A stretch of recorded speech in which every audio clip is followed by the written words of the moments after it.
Okay, wonderful. So my name is Eleonore Poli. I'm an analogue astronaut, material scientist, and today we're talking about Astroland Interplanetary Society. So they actually an analogue base, and we're going to look at the wonderful work that they've been doing so far. Astroland Interplanetary Agency, they are based in Spain, and they've been working on analogue missions for over 3 years now. It's not working. And basically, let me check, there you go. And basically what they're doing is they have an analog base. What are analog bases? Basically, they try to reproduce space missions in analog environments. Why? It's cheaper and it's less dangerous. Still dangerous. You're going to have a look at their base and see how it works. But we try to test isolation, we try to test experiments, we try to test astronauts or analog astronauts who might become astronauts later in lunar or Mars analog environments. The base that they have is called the RS station. The RS station is comprised of a cave and also some bases inside it, and it's located at the heli top underground. Here's the Astrogate, and it's really a lava tube analog. Why a lava tube? When we're going to go to Mars and when we're going to go to the moon, we have the problem of radiation.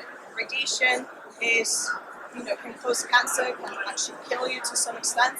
So one way that we're going to have astronauts on the moon and Mars is we're going to use lava tubes, so existing rock formations that have space for us to put habitats.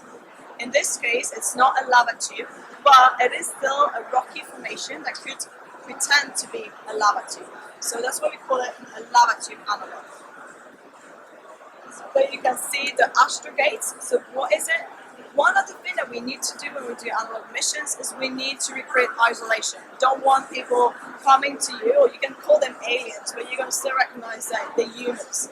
And that means that you won't feel the isolation that you need to feel so that you can really test the psychological effect of isolation. One way of doing this is to having this gate. It looks really much science fiction-like. It looks really, really cool, I think, in my opinion. I don't know you guys. But it's this physical separation from the rest of the world.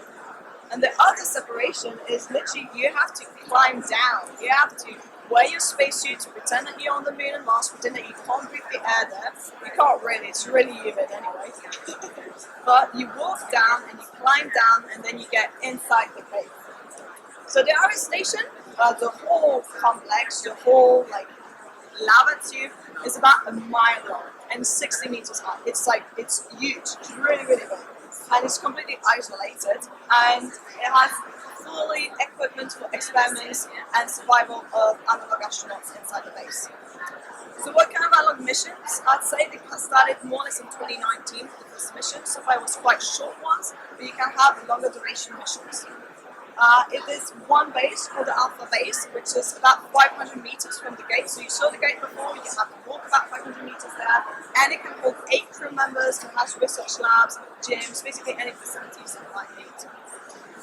Here you can see it looks a bit like an igloo, but it's quite nice.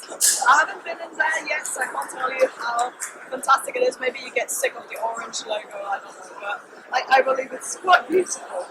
And see here you can see analog astronauts in previous missions that are working on some research. You can see some of the research equipment behind and some of the communication. The other base that they have for Mars and Moon missions is another base that we'll see later on. Here you can see the cave. What's really, really cool about this environment is not only the isolation, but the fact that it's a hostile environment. If you stay in there, it's 98 degrees, percent humidity, and it's 14 degrees. Okay, so it's more or less constant over the year. I've been in analog missions where we are 13 degrees and 80% humidity. It's cold. It's cold. You get really tired and stuff like this. So it's really not comfortable. However, the Alpha base itself does have controlled environment and a bit higher temperatures, about 80 degrees Celsius, which makes it more comfortable. Here you can see a bit of the insides. I find it really, really lovely. Maybe you guys will find it stress-inducing, but that's actually quite good also to represent a mission. There's another base called the Explorer base, as mentioned before. It's a bit further off from the other Alpha base, and next to it is actually a lake. So there's an in the lake inside the Aris station, and it's next to it, and in it you can have 2 crew members. Why do we have this? Because you can simulate an extravehicular activity. You could pretend that you're going out of the main base, you put your spacesuit on, you do the pressurization, you get out of the base, and then you have to simulate the communication the way that you would have either on a spacecraft or you would have on the moon. Like say, imagine you're on the moon, you probably won't have only one base, you're going to have several bases, you're going to have an outpost, and you need to simulate communication between them. Here you can see the whole base, so you can see really the inner lake on the left, and you can see the first base which is next to it, and the larger base, and the gates further off on the right hand side. It's realistic, it's really good, it's a very good analog, but it's still controlled. Why? Because we actually have a Astroland Space Center, which is it's not close to it, but it's not too far, it's not on the Earth. That really makes it easier, right? So there's a mission control center and there's several modules. There's obviously a module that prepares the mission, that makes all the planification, and there's also training facilities and research lab equipment. In total, 5 modules. Here you can see some of the also very, very cool design. Honestly, it's like it's very cool. So you have mission control center. So as you know, when you have space missions, you have the control on them. Why? Because they have more information.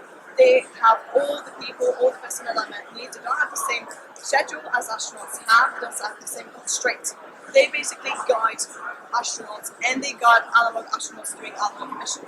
Mission Control Center is basically your lifeline. They know everything. They're the ones who are going to get you out of situation. They're going to give you your orders.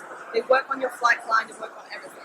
So Astroland has basically a Mission Control Center with a capcom, which is basically the main contact directly from Mission Control Center to the astronauts. And it's about an hour and a half from the station. Here you can see the inside. The other thing that we have, so on the International Space Station in Earth, there's no communication delay. You can have the back and forth communication. With the Moon, there's already a few seconds delay. With Mars, there can be between, I think it's 8 minutes to 24 minutes communication delay. What that means, it's not 24 in total. It means that when I send a message, it takes maximum 24 minutes to reach the other person. And then it takes another 24 minutes to come back. It makes communication extremely tedious. It means like when you have an emergency, you're going to have to think that you're a bit alone. And it's a very good thing to actually test it in another mission. Why? Because it makes you more autonomous. You have to think, well, nobody's here to save me right away. I'm going to have to wait 16 minutes for me to now start screaming to actually getting what's going on, right? So you have to think a bit better. When you think about your message. Are you going to make a concise message? How are you going to make it? If you like, MCC, I have a problem, and you wait 60 minutes, that is inefficient. You cannot do this. You have to think, what is my message? Whom do I want to talk to?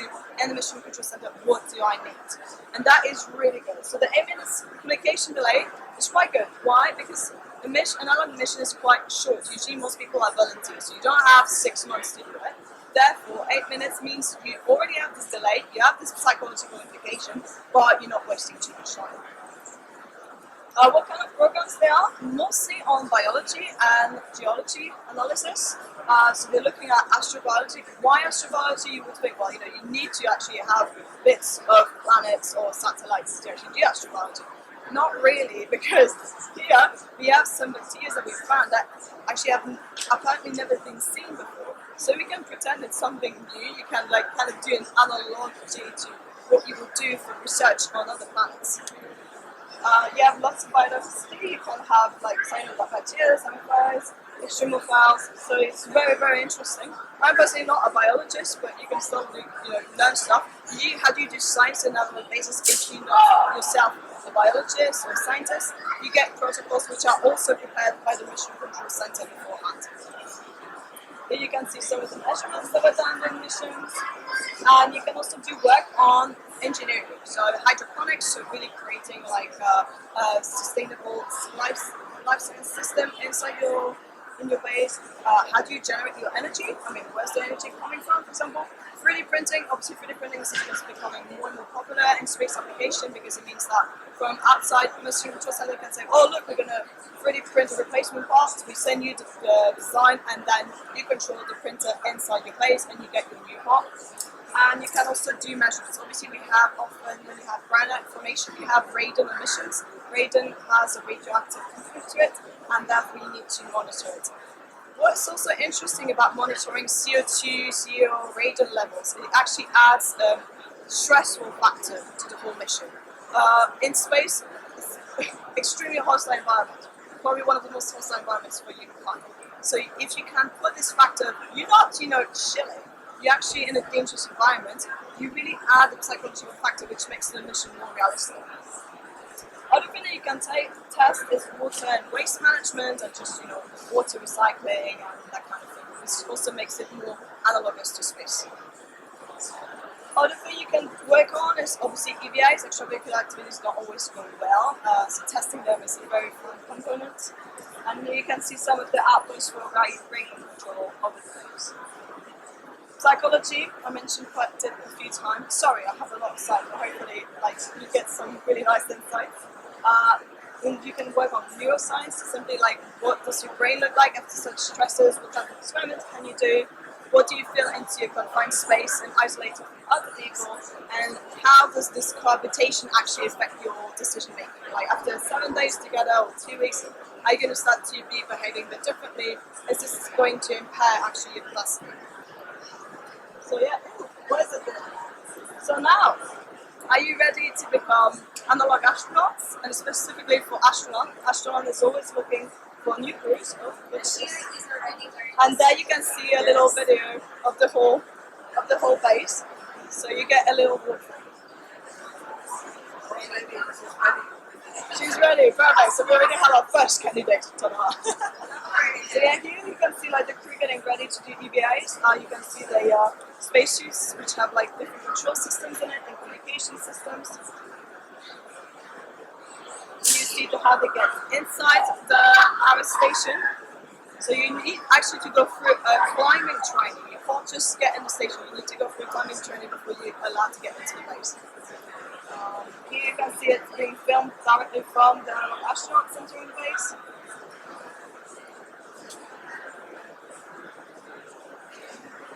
Here you can see the alpha base, the main base, the insides. I think right now they're cooking actually. Also, always a fun activity.